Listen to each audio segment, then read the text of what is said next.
Bom dia a todos e a todas. Vamos aqui para mais uma disciplina nesta semana, para esta sexta-feira. Vamos aí abrir o livro de História. Nós estaremos falando sobre a ocupação das terras. Gostaria que vocês abrissem aí o livro de vocês a partir da página 243, onde nós estaremos dialogando um pouco sobre a mão de obra indígena, capitanias hereditárias. Vamos entender, vamos adentrar um pouco sobre a história do Brasil, a nossa história desde o início, ok? Então vamos lá. Bem aí no início do texto de vocês estão vendo aqui algo iniciando uma introdução sobre a ocupação das terras. E nós sabemos que o Brasil, ele foi de fato descoberto em 1500. Existiam cerca de 2.000 a 4 milhões de indígenas já vivendo no território brasileiro, no território que hoje corresponde ao Brasil. Então, as suas tradições valorizavam o uso não predatório das terras e o respeito à natureza. Tá? Então, quando os portugueses chegaram, eram terras que ainda não haviam sido tocadas pelos homens, ou seja, não havia desmatamento, tá? Então, os índios sempre priorizaram pelo respeito à natureza, como até hoje. Então, nessa época, no período aí de 1500, havia muitas expedições portuguesas, lideradas pelo navegador Pedro Álvares Cabral, tá? Então, ele acabou desembarcando no litoral brasileiro e esse acontecimento deu início a uma mudança na forma como as terras brasileiras eram ocupadas e exploradas, tá? Então, quando Pedro Álvares Cabral chegou aqui no Brasil, que na verdade o nome ainda não era Brasil, já haviam habitantes que eram os índios, os indígenas, ok? Muito bem. Depois disso, após eles chegarem aqui no Brasil, com o passar do tempo, começou a ter algumas mudanças. Então, vamos aqui à mão de obra indígena. Como que aconteceu essa mão de obra indígena, tá bom? Então, vamos aqui. A primeira atividade econômica dos portugueses ao se instalarem no litoral brasileiro foi a extração em grande quantidade de árvore pau-brasil para ser vendida. Então, os portugueses eles descobriram que existia esta árvore, tá? E esta árvore, ela servia muito para tingir tecidos, ou seja, para dar cor aos tecidos. O que mais essa árvore ela era utilizada? Era uma madeira que bastante procurada na Europa, no continente europeu, e o seu comércio gerava muitos lucros para os portugueses, tá? Então, além de tingir tecidos, essa árvore pau-brasil também servia para confeccionar instrumentos musicais, tá bom? Para construir casas. Tanto é, crianças, que hoje, se vocês tiverem uma oportunidade de visitar Portugal, muitas construções bem antigas, se vocês olharem, tiverem um dia uma oportunidade de ver, as casas tinham como madeira respectiva aqui do Brasil e tinham um selo, né? Madeira pau-brasil, que na verdade, bem no início era conhecida como pau de ferro, né? Depois que se tornou o nome pau-brasil, mas era conhecida como pau de ferro. Sendo assim, o que acontece? Na extração do pau-brasil, os indígenas realizavam o corte e transporte da madeira até as embarcações portuguesas. Então, os indígenas eles tinham todo o conhecimento da área na época, ok? Conheciam tudo, principalmente os locais onde tinham esta árvore, esta planta, e eles ajudaram muito os portugueses ao corte e à extração e levavam até as embarcações, tá? Portugueses. Então, o que eles recebiam em troca? Eles não recebiam dinheiro, eles não tinham noção do dinheiro, eles não tinham noção de armamentos Então, os portugueses davam para eles úteis necessários ao seu dia a dia, tá? Como machados, facas e metal, ou seja, era uma novidade para os índios. Então, o dia a dia do povo indígena, na época do ano de 1500, era muito rústico, tá? Somente caçavam, pescavam, mas não tinham contato com metal, ok? Não tinham contato com machado, eles não tinham este conhecimento. Então, era algo muito novo para eles, tá bom? E vocês estão observando aqui a imagem no qual eles estão aqui trabalhando, fazendo corte, transportando a madeira, ok? Tudo isso em troca, tá? Desses produtos, em troca desses objetos aí no qual eles ficavam fascinados por nunca terem visto, como machados, como acabei de mencionar, facas, metal, espelho, enfim. Então, com a expansão da ocupação portuguesa, os indígenas passaram a ser escravizados, tá? No início era uma troca, tá? Era uma troca que eles faziam junto com os portugueses. Então, com o passar do tempo, os portugueses começaram a escravizar os indígenas, tá? Então, eles começaram a trabalhar sem receber nada em troca, tá? Então, o que aconteceu? Os indígenas, eles passaram a lutar contra a exploração do seu trabalho. Então, eles começaram a resistir. Então, como que eles começaram a resistir? Eles começaram a fugir e eles iam para regiões bem distantes no interior da colônia, regiões no qual os portugueses não tinham conhecimento, tá? Então, eles conseguiam se esconder e fugir dos indígenas, dos portugueses no caso, tá? Então, essa foi a luta dos indígenas e conseguiram não serem totalmente escravizados, sendo que por um bom tempo os portugueses conseguiram, né, por um tempo, escravizar os índios, tá? Então aqui, na próxima página, vocês têm aí transformando as paisagens. Então, com certeza, quando os portugueses, na verdade, os portugueses chegaram, eles tinham, com certeza, viram muitas florestas que ainda não haviam sido tocadas, que não eram desmatadas, até porque os indígenas, eles preservavam, eles só extraíam aquilo que era para o seu sustento e não para desmatar, para fazer outras coisas, era somente para o seu sustento, ou seja, eles eram extrativistas, tá?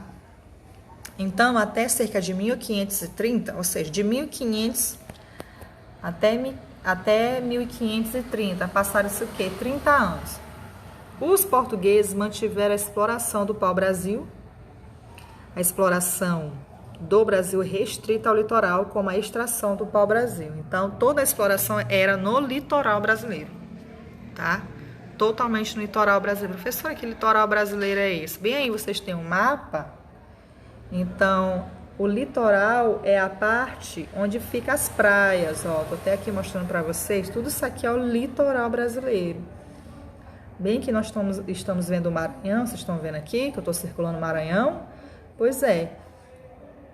Aqui no Maranhão, aqui a nossa ilha de São Luís, nós temos praias, tá? Que é o nosso litoral também, ok? Então, o nosso Brasil é dotado de muitas praias. Então, todo o litoral brasileiro, nós temos aí muitas praias. Quando você vai para o interior do país, como Brasília, né? Goiás, já são São Paulo, Minas Gerais, já são lugares que não tem praias. Tem alguns rios, né? Mas os estados nordestinos aqui, com outros da região sudeste, Espírito Santo, Rio de Janeiro. Temos aqui no sul do país, Rio Grande do Sul, Santa Catarina. Já no seu litoral existem, né, muitas praias. Muito bem. Então, o que acontece? Com o passar dos anos, os portugueses iniciaram a colonização do Brasil, tá? Colonização do Brasil. O que é a colonização? É um processo de ocupação de um território, colonização, colonizar é um processo de ocupação, tá? Então, os portugueses, quando eles encontravam terras novas, eles conseguiam ocupar o território, independente de quem estivesse lá. Então, no caso, quem estava habitando no Brasil eram os índios. Então, eles começaram a ocupar o Brasil, a ocupar e tentaram escravizar os índios. Tá? Então, esse é o processo de colonização. Ocupando primeiro o litoral brasileiro e depois o interior do território, que depois de muitos anos depois que eles conseguiram adentrar dentro do território brasileiro. Então, com a colonização portuguesa, teve início um longo processo de transformação das paisagens brasileiras. A região da Mata Atlântica, por exemplo, foi uma das mais afetadas. Observe o mapa. Olha aqui, ó. Como vocês estão observando, aqui o mapa do Brasil, vocês têm aí umas legendas. Essa legenda aqui é uma legenda do ano de 1500, tá? Do ano de 1500 e em 2014. Então, bem na legenda de vocês aqui, ó, como vocês estão observando, esse verdinho mais fraco quer dizer o quê? Áreas ocupadas pela Mata Atlântica em 1500. Então, todo esse litoral brasileiro aqui tinha bastante Mata Atlântica, tá? Muita Mata Atlântica. E essa partezinha de verde mais escura, essa parte aqui mais escurinho, verde cana, né? Aquele verde mais escurinho, são áreas ocupadas pela Mata Atlântica em 2014. Então, quer dizer o quê? Que antes tinha muito mais Mata Atlântica. Então, como os portugueses começaram a fazer essa exportação do pau-brasil, isso foi acabando, né? Foram desmatando, foi acabando, ok? Hoje não é mais permitido essa desmatação, né?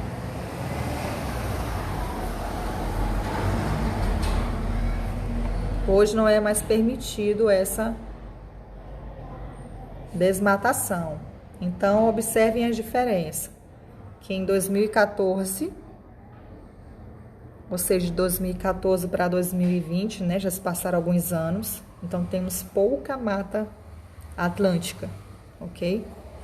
Então, estava sendo quase totalmente destruída, até que o governo começou a ver que seria um desperdício muito grande.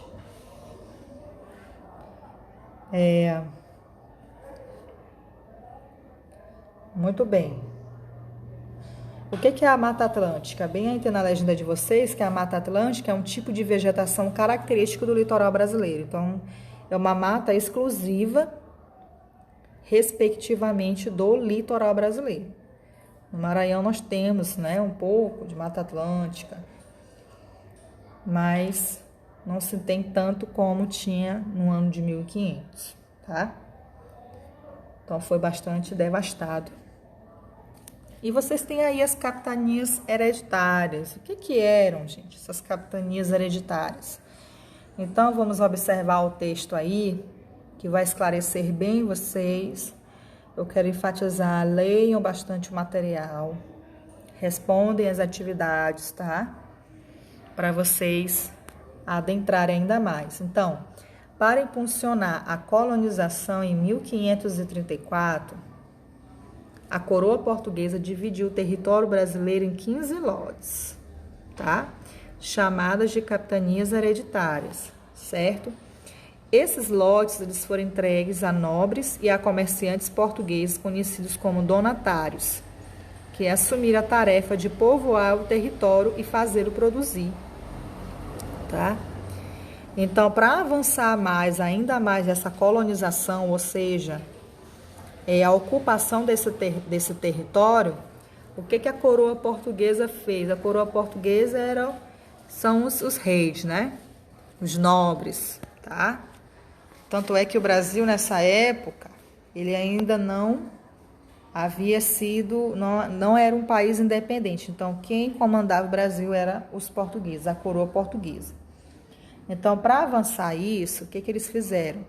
Eles dividiram o território brasileiro, na verdade, mais respectivamente aqui a parte do Nordeste, estão vendo aqui que eu estou circulando, a parte do Nordeste, e dividiram em 15 lotes, tá?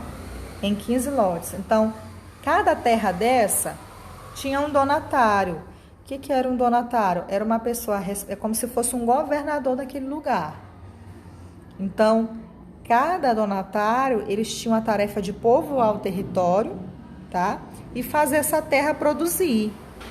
Ou seja, procurar outros produtos que pudessem trazer lucro para o Brasil. Ok? Então, isso que eram as capitanias hereditárias. Muito bem. Então, crianças, espero que tenha ficado esclarecido para vocês. Ok? Aqui eu coloquei essas 4 questões aqui para vocês responderem no caderno, tá bom? Vocês vão ler e responder no caderno, tá bom? E obrigada pela atenção de todos. Qualquer dúvida pode me chamar no privado, tá bom? Um abraço.